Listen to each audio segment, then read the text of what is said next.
Yeah, I mean, like I don't feel bad anymore. Like I don't feel anxious. I don't feel You depressed. I will. don't feel like Brunch. Hit it, boys.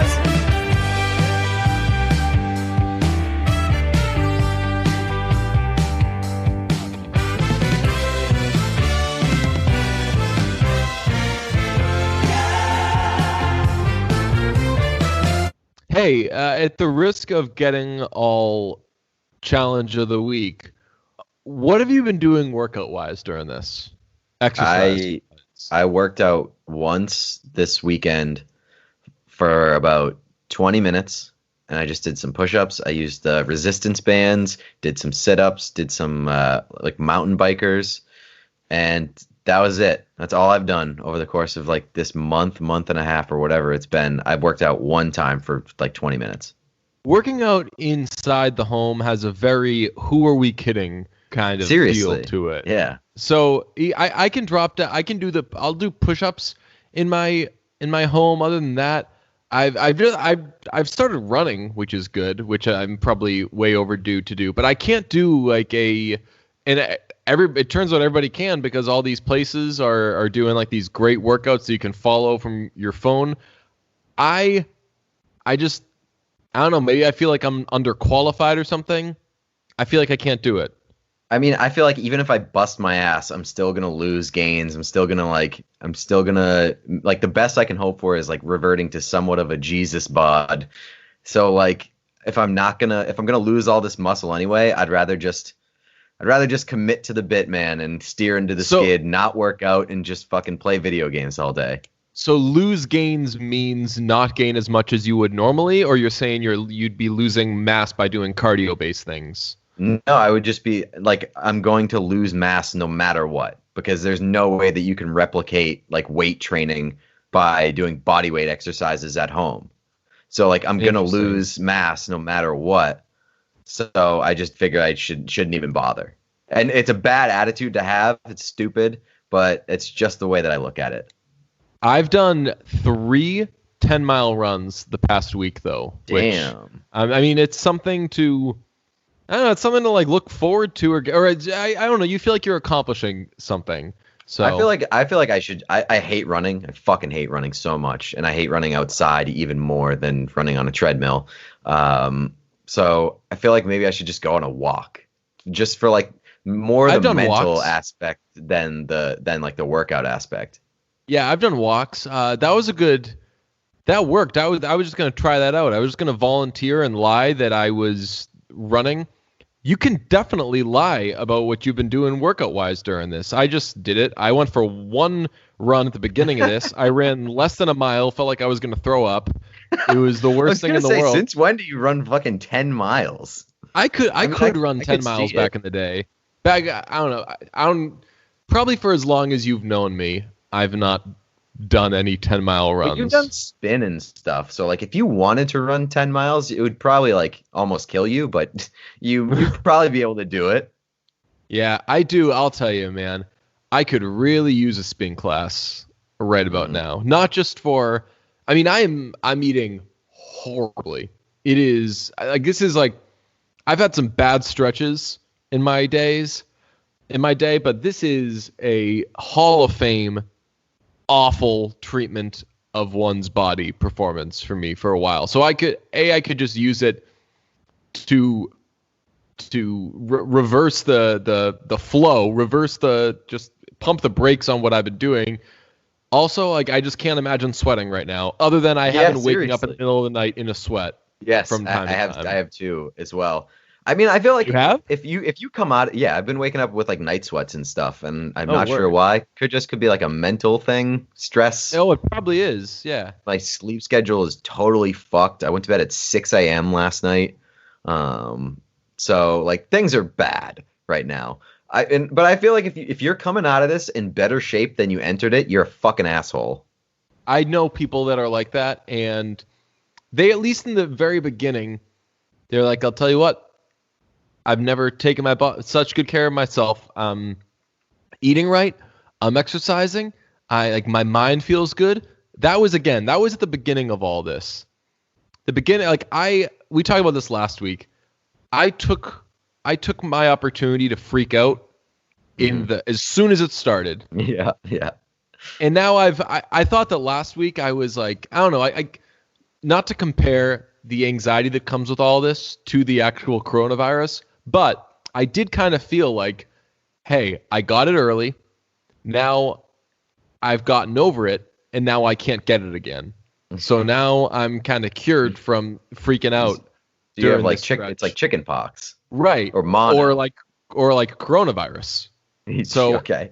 I thought that last week when everyone was having their freakouts that I was like, well, I'm sorry, I've already had it and passed it, so I can't commiserate with you right now. But now I'm fully understanding that this is just never good. And even if you feel like those stretches where you're not freaking out, it just means that you've turned your brain off. Because if your brain is on at any point, you're anxious and you're stressed about something, and you're probably taking it out on the wrong thing. Like I've gotten like every now and then I'll get a text from one of my friends. I'll be like, "This stupid shit," and I'm like, "Yo, they're just being nice." Yeah, I'm just anxious and I'm mad. Yeah, I mean, like I don't feel bad anymore. Like I don't feel anxious. I don't feel depressed. I don't feel like no. I think maybe if that happens, it's because I just have turned into such a piece of shit. Like, again, my sleep schedule is terrible. I'm waking up at 1 p.m. every day. So like my bad feelings are based off of like my life just losing all structure and not the like anxieties surrounding this whole thing. I just feel like my entire presence of structure and everything that keeps me aligned is out the window. And so that's what's really fucking me up right now. Yeah, I agree with that. I work kind of the same hours as I did before, obviously working less and having to travel less. Like the work process is I put on a shirt 1 minute before we tape if I want, maybe 10 minutes before we tape. I just make sure I'm slightly put together before we get going. And then as soon as we're done recording, there's no kicking around, talking to coworkers, busting balls, catching a hockey game, catching a West Coast hockey game in the newsroom. It's just, okay, now it's done. So even though like we're still working and we might be keeping similar technical work hours, it's really not like that. So that gets to me. And like, I don't know, like my body also has no idea when it's supposed to be ready to go and when it's supposed to be at kind of peak performance, because they're really nobody or a lot of people who aren't doctors, nurses, grocery stores, service industry, et cetera, a lot of people's bodies during this time never really have to be on. So I find that a lot of the time it'll be like 6 o'clock and I'm like, I have to work soon, but if I have coffee now, I'm going to mess this whole thing up. And then I'm really going to be going to bed at 2. And then I'm like, well, it's your job. You gotta be on. So I'll drink some coffee and then I'll fall asleep at 5. And I'm definitely not sleeping through the night. That's been a while. That's been an issue for me for a while, where I'll get up after 2-3 hours and I'm just awake and it sucks. So that's been 100-fold during this. So it's either sleep paralysis, waking up in the middle of the night, or sweat when I wake up. It's one of the three every night. Yep. No real nights of sleep. It's brutal. And also every morning, I don't know about you, when I finally get up for the morning, do not fuck with me. I am like, my body is pissed every morning. It's brutal. I've actually become one of those like, well, I shouldn't check like my texts or like I shouldn't talk to anybody before I've had my coffee, which I've always thought is such a lame, stupid thing that people say. Like, but legitimately, like you don't buy those shirts from like Instagram advertising that's like, don't talk to me until I've had my coffee, and then when I've had my coffee, you still shut up, and then if I have my third coffee, with all the fonts that are like clearly taken from like Microsoft Paint. Oh yeah, it's Print Shop Deluxe. Print Shop Deluxe shirts. My other job is a cup of coffee. Beat it. I'm trying to get to work. Shit like that. Yep. Yeah. I've for sure become one of those people. Cool, man. Like, Nice. that sucks. I can't wait for you to become like a wine, like the wine mom, because that's the next step. Like, Oh, I think please. that I was you a get, wine mom like 10 years ago. But I think when you buy those coffee shirts, that's like, don't talk to me until I've had my third cup of coffee. It's like, oh, would you also like this? It's wine o'clock somewhere shirt. I think that we should just make like an honest shirt about that, specific to what you or I may be experiencing. Like mine would say, like, hey, I've had some sleep issues for a while. It's also manifested itself in some like my legs will get twitchy every now and then because of it, and it's really annoying, and I never feel like I'm really going. So I'm sleeping horribly, and I need coffee before I'm even the slightest bit tolerable. And there's like an exclamation point at the end of it. Hell yeah, with some cursive font, and like I'll buy one that says like, it's 3 a.m. and I definitely don't need this one beer, but I'm kind of lonely and I need something to do while I try to finish my work, and I have beer in the fridge, and so I'm just gonna go for it. Haha, with an exclamation point at the bottom. Oh yeah, I've definitely been doing that. The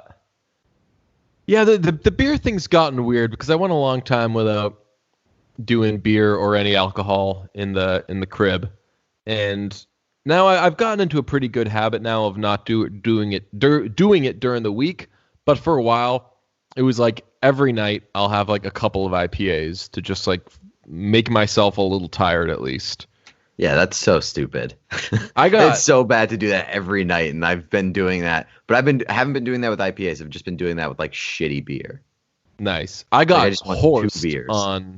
I got horsed on Sunday, and then watched Insecure because I was really excited Insecure was back, but I was quite drunk and I couldn't really pay attention, and I was just texting my friends about what a hottie Andrew, Andrew in that show?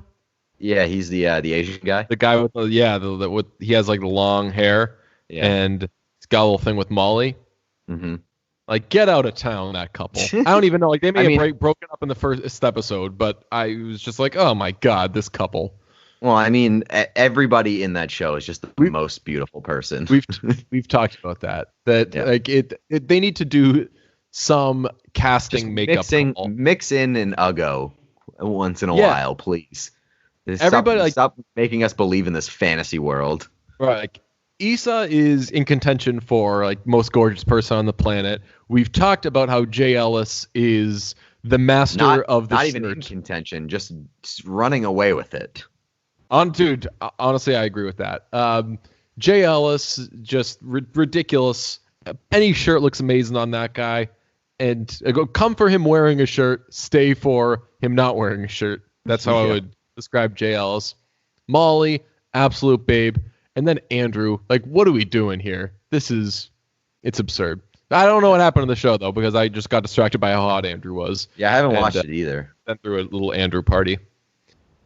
I gotta tell you, once Better Call Saul goes off the air, one more episode left this season, I mean, I'm gonna feel real empty, because that has been like the one. There's nothing better than looking forward to like an hour of TV per week. Like, yeah. I very much looked forward to Curb Your Enthusiasm when that was on, like, just for turning my brain off and getting to watch Larry David be an idiot for like 30 minutes. But I mean, just an hour of prestige TV per week, and like waiting for it and waiting for that to play out has been such a beacon of light in these times for me. And I'm going to miss that so much once Better Call Saul is gone. I agree. And also, did Better Call Saul, they screw around with the time, right? Every now and then it'll just be, I'll DVR it and it'll be like an hour and 40 minutes or something like that. Or like an hour and 20. I think I could be wrong. That might just be your DVR. Like, it might just be your DVR settings. Because like mine was set for like an hour and 25 this past week, but I think it was just like a 47 to like a 50-minute episode. Interesting. So we have not talked about Better Call Saul during this stretch, right? I don't believe so. So we've got plenty of thoughts there. The overarching thing is this has been the best season of it. It's been one of the, I think we both agree, one of the best seasons of television, which you're allowed to say nowadays because it is the golden age of television. So when you say like this is the best, people, there really isn't a really. You'd put it up against this 1970s thing? Yes, because television is better in 2020 than it is in the 1970s. So it's similar to like if you say, hey, this current athlete is the best athlete of all time. Athletes now are better than they were a million years ago. Like if you said Alexander Ovechkin's the best goal scorer of all time, it'd be like, yeah, because he would light up Gretzky. Yeah. Era adjusted. So yeah, I agree. But I still feel like, and maybe this is going to be a little contradictory, I still feel with Better Call Saul and the discussion around it, there is a very strong pull and need to be almost hyperbolic when talking about it. Like every time somebody watches an episode of Better Call Saul, they run to Twitter and make a massive declaration. And I did it last week. I did it after this past episode. I forget what I said, but it was something I probably stand by. But everybody, you know what I'm saying? Everybody. I think you said it was like one of the best seasons like of TV ever. Right, and I agree with that. Do you agree with that? I think it's certainly up there. But why does everybody need to do that? Why did I do that? Well, I think a big part of it is like I still feel like Better Call Saul is slept on by a lot of people. Like the people who watch it fucking love it, and all they want to do is talk about it. But not everybody's watching it. And you are correct. You are correct. I get that because like I've said this a million times. I've said it since season 1. I was like, this show has no business being interesting or good. It really doesn't, other than the fact that Vince Gilligan's doing it, which apparently he's not even doing it anymore. We should talk about that. Yes. So I'll let you go because you're the one who discovered this. Yeah, I was talking to a friend about it the other day, or maybe a couple weeks ago. Time doesn't exist anymore.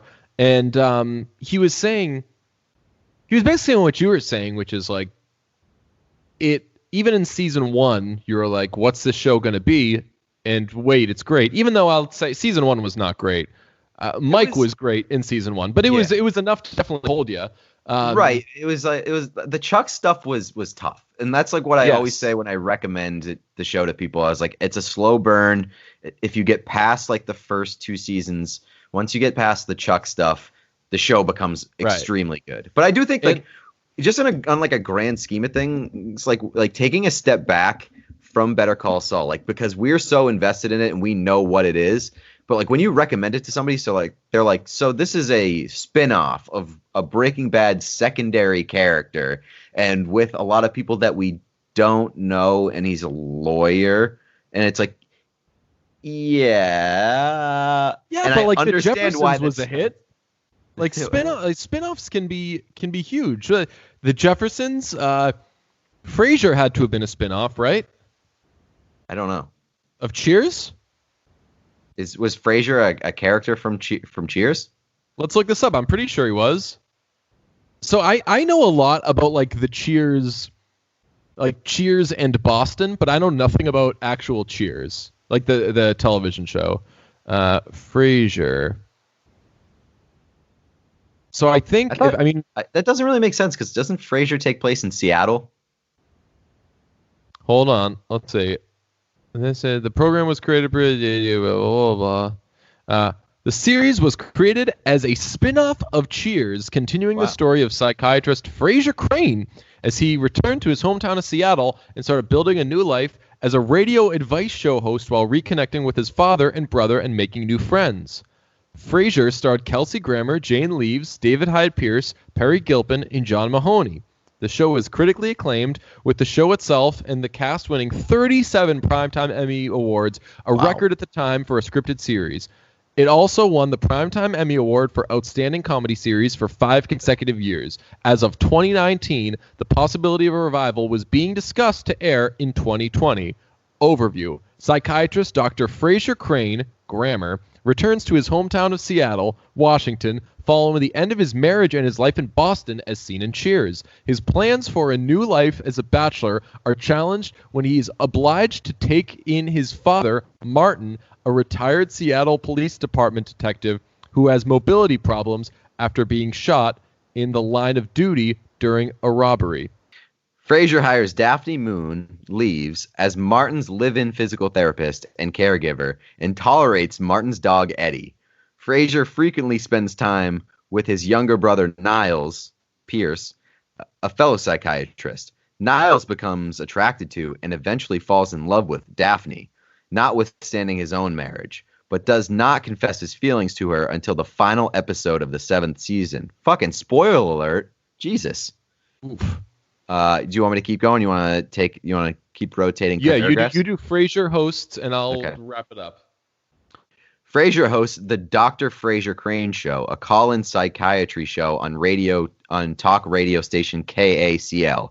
His producer, Roz Doyle, is very different from Frasier in many ways. She is working class, direct, and at least early in the series has superficial relationships with many men. However, Roz and Frasier share a professional respect and a wry sense of humor, and over time, they become best friends. Frasier and the others often visit the local coffee shop, Cafe Nervosa. The Crane brothers, who have expensive tastes, intellectual interests, and high opinions of themselves, frequently clash with their blue-collar, average Joe father. The brothers' close relationship is often tense, and their sibling rivalry intermittently results in chaos. For a pair who make a living solving others' problems, they are often comically inept at dealing with each other's myriad hang-ups. Other recurring themes include Niles' relationship with his never-seen wife, later ex-wife, Maurice, Frasier's search for love, Martin's new life after retirement, and the various attempts by the two brothers to gain acceptance into La Tout, Seattle. That just means high society. So spin-offs can be big. Frasier was a spin-off. The Jeffersons was a spin-off. But getting back to the actual Gilligan involvement, this was fascinating. So I was texting with a friend about Better Call Saul, and he noted, yeah, the show actually is slept on because it opened with such a huge number, this massive number, and then it's just routinely not gotten great ratings since. So that made me kind of revisit you can call Better Call Saul underrated if people aren't watching it. But then we were talking about how good the show is and how, wow, it's crazy that Gilligan is bringing it just as hard in this as he did in Breaking Bad. And this was after last week's episode. My friend was like, I think this was the only episode this season that he directed. So I went back, and this is Vince Gilligan's writing and directing involvement in Better Call Saul per season. Season 1, he wrote one and directed one. Season 2, he wrote one and directed one. Season 3, he wrote one and directed two. Season 4, he directed one. Season 5, he directed one, and that's not counting this past week's. So I don't know if he did last week's, but basically, he does maybe one episode a season. That is nuts, and that shows what an insane team is working on. Yeah, at least credited for one show per season. Like, I still think that he's running the show. Still think that he's of course a showrunner here, and it's hard for me to believe that he doesn't have heavy involvement, especially with how good it's been and how similar a lot of the execution has been in terms of just building up the story and the shots and stuff. So right. I don't know if it's just him spreading the ball around and letting some other people get love and credits all over the place. But it's not it's hard for me to believe. But it's not him saying, hey, let's let you get some love, because people are contending as they watch this that this is Vince Gilligan's best work. So if he's spreading the ball around, he's essentially letting Kendrick Lamar onto his song and saying, hey, this is my thing. Come do a better job than I'm doing, which is wild because Vince Gilligan has obviously earned this reputation as one of the great TV writers and directors, but if we're going to say that this is at times better than Breaking Bad, which it is. I think that overall Breaking Bad's still better. But if we're going to say that this is at times better than Breaking Bad, and this season is certainly better than, say, season 3 of Breaking Bad, then we have to say, wow, Vince Gilligan assembled a team that can do a better job than he can do on his own. Mm-hmm. Yeah. I mean, I still think that it's... Yeah, okay, so he can assemble a better team than he can do on his own. And I think... But I mean, that's like criticizing Beyonce for using a bunch of producers. It's like, yes. Beyonce's still an elite talent. And like, why wouldn't you get some of the best around you if you could do that? I am always on board with getting as many producers and doing whatever you can to make something the best. I'm just saying that nobody says, wow, Beyonce wrote this great song. They say, whoa, this is a great Beyonce song. She killed it. Let's look up the credits. Let's see who else is involved. Whoa, Father John Misty wrote it. Shit like that. But with Vince Gilligan, it's more... Yeah, everybody rushes to give him the credit. Exactly. And I've done that. I've been guilty of that in the past because like I just didn't think that... I didn't realize that his attachment was so loose, at least on the credits. No, I was saying the same thing. And I do find it interesting now because whenever somebody puts out that hyperbolic tweet about like, wow, this episode of Better Call Saul was the best episode of television ever, someone always responds and says, it's wild that Vince Gilligan is doing better now than he was however many years ago. And it's just really interesting. To your point, it just shows how whenever Vince Gilligan does anything or whenever something involving Vince Gilligan pops up, the natural instinct is to say, Vince Gilligan did all this. This is amazing. Hell, even when people talk about how much they love Kim Wexler, they're like, wow, he was writing Skyler in Breaking Bad, which Skyler was great, but Jesus, Kim Wexler is one of the great television characters ever. So everything goes back to Vince Gilligan. I have this question on Kim Wexler. Do we think, I'll put it this way. We know two things going into this last episode of Better Call Saul. That Kim Wexler is out of the picture and that Lalo is out of the picture by the time match up to Breaking Bad, right? Yeah. We know that these two guys or these two characters do not last. But is Kim Wexler a Jesse Pinkman in that the plan all along was this is going to be the character that's lost along the way and that shapes our main character in some way, shape, or form. But the character, like in Jesse's case, proved to be so good that he said, all right, never mind. This is now the co-lead of this entire series. I wonder if the plan was always for Kim to crash and burn, no pun intended, because we thought that maybe she was going to die when she got in that car crash, get killed off in some way, shape, or form. But she was such a good character that now she's stayed around a lot longer, so much so, I'm positive she dies in this finale. Yeah, I don't know. It's a good question. I think that like there's not a lot to suggest that Kim was gonna go anywhere. I guess like they built her up as a big piece from the very beginning. No, but we knew the whole time watching it like she's gonna die or she's gonna leave. Yeah, or something's gonna happen. Like maybe they keep her around for a little bit longer, but I don't think that Vince Gilligan or whoever's running the show, as we just mentioned, we don't know who's this episode. Yeah, I don't think that there's a ton of pressure to keep her around for the sake of keeping her around. I mean, she is extremely important to the show, and like has been great on this show, but like obviously you don't need to keep her around for like the sake of Breaking Bad or whatever. Like I think she could easily get written off in a way that could contributes to the betterment of the show. Yeah, to get Jimmy to where he needs to go too. One, there's no hard timeline where we need to be caught up to Breaking Bad by a certain time. So theoretically, they could keep Kim and Lalo in the picture for another 2 seasons, and I'm sure it would be lovely television. But I don't think that Gilligan I don't think they get that the show has that intention though. Like Gilligan Right, is I don't either. never one to stretch things out for the sake of stretching it out.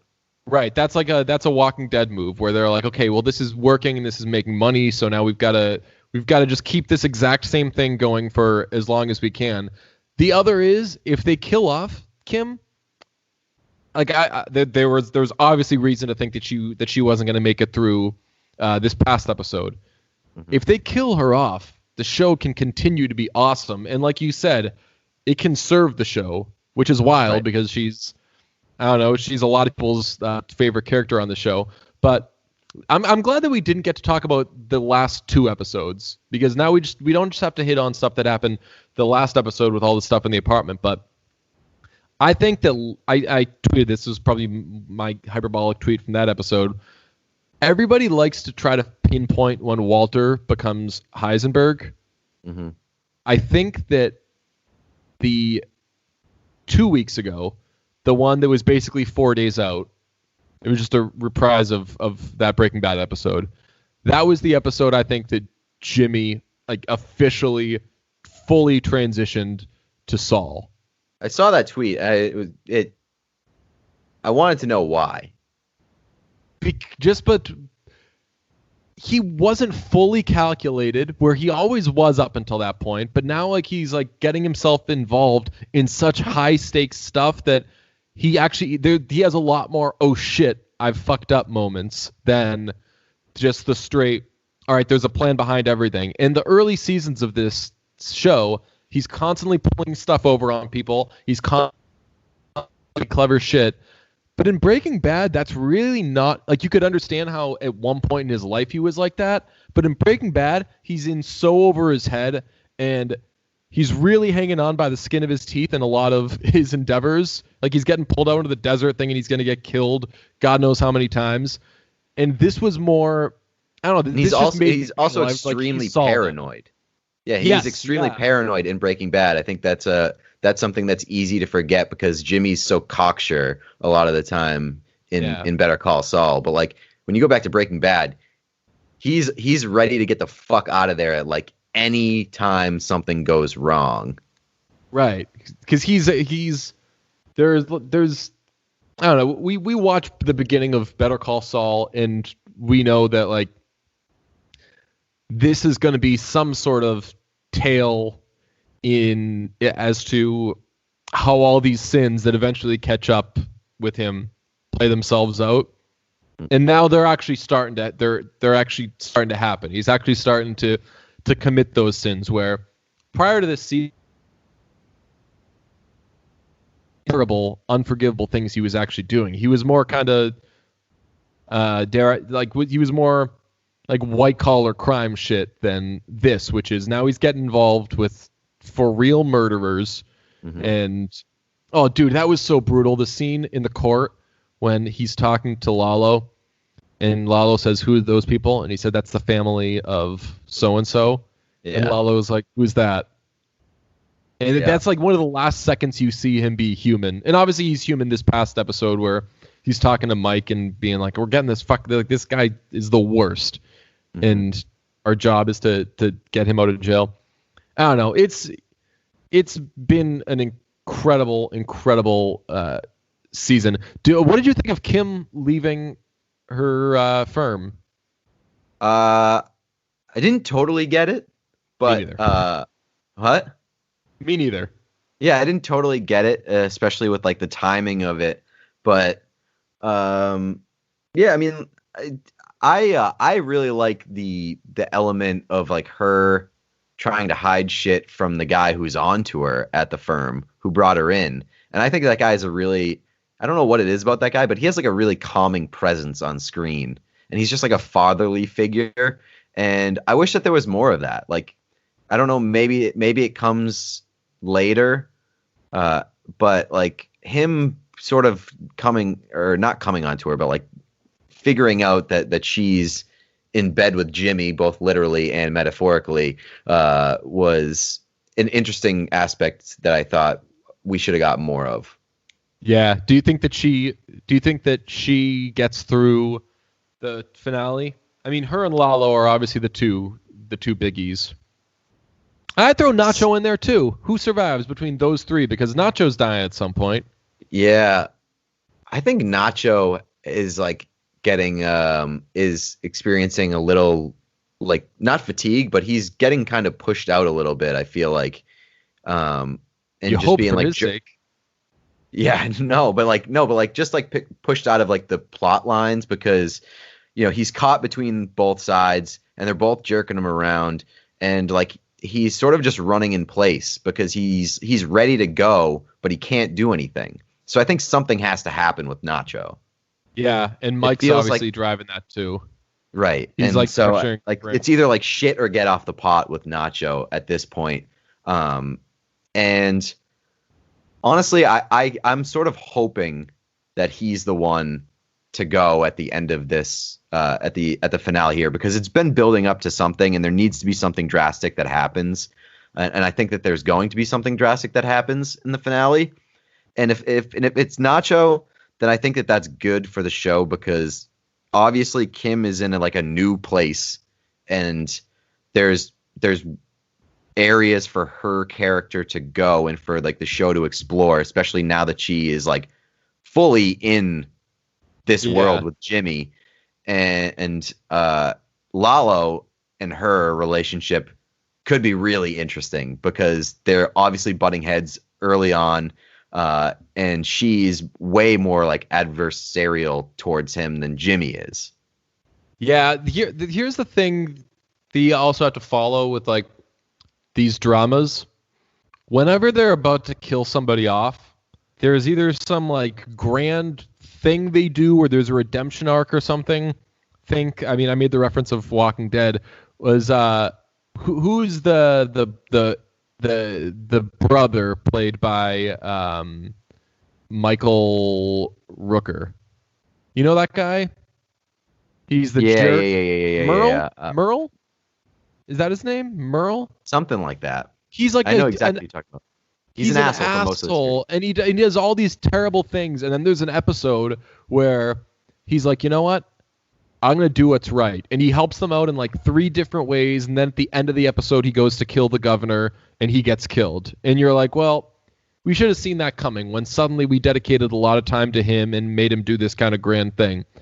And where it's Michael putting pressure on Gus for Nacho, like that's a sign that's like, okay, well, then they're going to get rid of Nacho. Or Kim's confrontation with Lalo, okay, well, then someone's going to kill Kim. Or I don't know. For some reason, I think that Lalo gets through this. I hope so because Lalo's been a fucking awesome great character. addition. Great character. And he's so great because he's so fucking unpredictable. He is he is extremely unpredictable and extremely untrustworthy for anybody involved. Yeah. So like he's an unbelievable villain to add into the mix. I just think that there's more places to go with Kim than there are with Nacho at this point. So I would like to see Nacho go, even though I fucking love him. Yeah. I just think that he's had his time. Yeah. Should we do a maybe it would be too much and it would be a pain in the ass. Should we do like a season finale watch along thing? I would be down to do. We should do a post Better Call Saul Twitch. Okay, we could do that. I was gonna say like maybe during commercials and shit like that, but I don't know.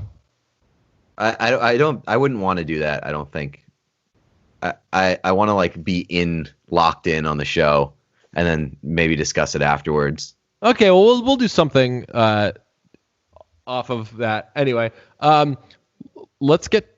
Oh, my Sonos always thinks I'm talking. Whenever I'm working or podcasting or doing anything, Sonos is like, it says something back to me, and then I don't know what it said. And I said, "What'd you say, Sonos?" And it does. I gotta disable those mics. God. Let's get to the challenge of the week. Or this week in challenges? Yeah, this week in challenges. So there have been 2. They both involve pictures of yourself. Shocker.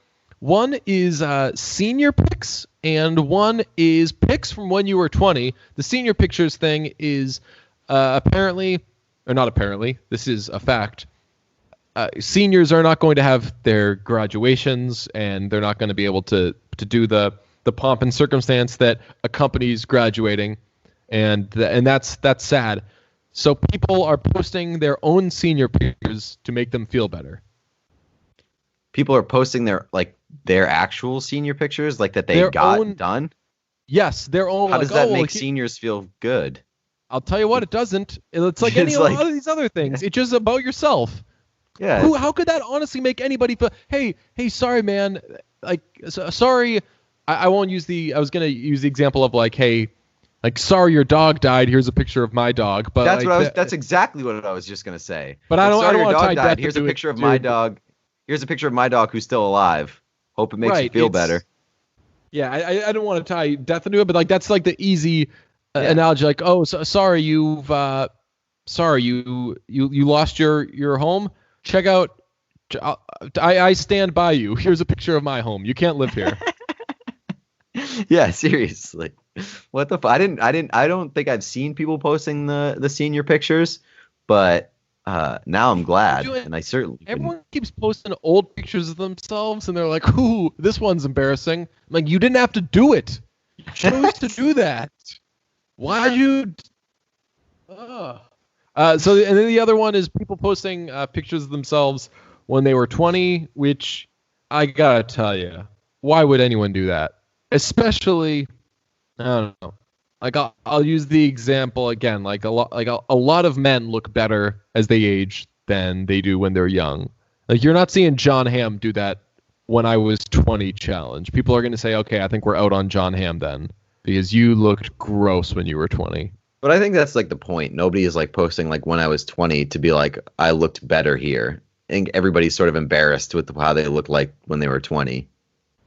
Again, you don't have to do it. Just don't post the pictures. What is anybody winning or gaining from it? Very stupid. Very stupid. Have you been doing masks?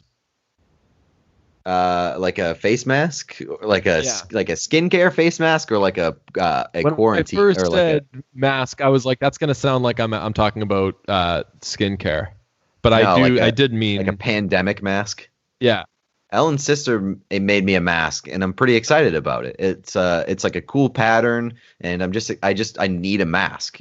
I don't want to go outside until I have a mask, and so I'm excited to get it. I'm excited to put it on, and hopefully be able to avoid the coronavirus out there. Yeah, I saw I'm you not had really. one, right? Yeah, no.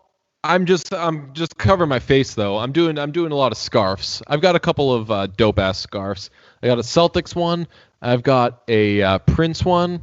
Prince one's dope. I haven't used that yet. I just keep using the Celtics one because I don't want to get my mouth all over this awesome Prince scarf that I have. But yeah, that's becoming a thing. Like when I go for my walks, I went for a walk maybe earlier in the week, and I felt like an asshole because I was the only person on the street not wearing a mask, and I was like, okay, this is over. I'm not raw dogging this anymore. Mhm. Tossing something on my face whenever I go out, and honestly, it's a good deal. It doesn't change that much. It's weird, but then again, it was weird at the beginning of this when you'd walk into the grocery store and you'd see a bunch of people wearing masks. It's an unsettling thing, but it's for the better of everybody. So everybody, do masks, do challenges if you can. I'll tell you, this was a kind of an underwhelming week for challenges. I think that challenges are losing steam, which is maybe a good thing, because I'll tell you what, these Definitely a good thing. None of them have been good. But the one industry that is going to thrive off of this are all these like facial recognition software things, because now they're like, okay, we have 100 pictures of you from every angle. We know what you look like when only your eyes are exposed, and we knew what you look like at age 5, 10, 15, 20. So now we know how the average person ages and like what features change, and people are going to be able to make videos of you doing horrible things like when you were 10 years old or something like that, because we're just walking right into it. So cover your face. Don't do challenges. R.I.P. Nacho.